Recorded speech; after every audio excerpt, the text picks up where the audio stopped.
In 23-24, sir, 3,000 crore was the B. This government ministry surrendered 2,000 crore, barely utilizing the funds. The same playbook is followed in 24-25, where allocation was 3,183 crore. It has been slashed to 1,681 crore.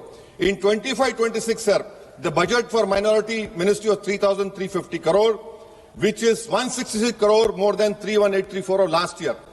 Again, what you have done is you have cut the budget. Pre-matric scholarship, sharp decline from 433 crore in 23-24 to 326.16 crore in 24-25.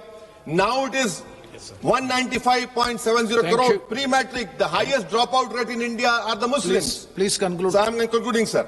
Actual spending is even lower. In 23-24, only 95.83 crore utilized, 90 crore released in 24-25. Merit cum means the same thing, sir. Sir, this PM-JVK scheme, I'm concluding, sir. PM-JVK scheme, it was specifically targeted for minorities. What this government has done, they have made a universal scheme. They have universalized it.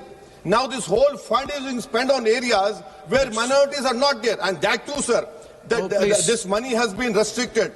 So I demand that the minority ministry funds for pre-matric, post-matric, merit cum means should be released immediately, and the unit cost has not been increased, sir.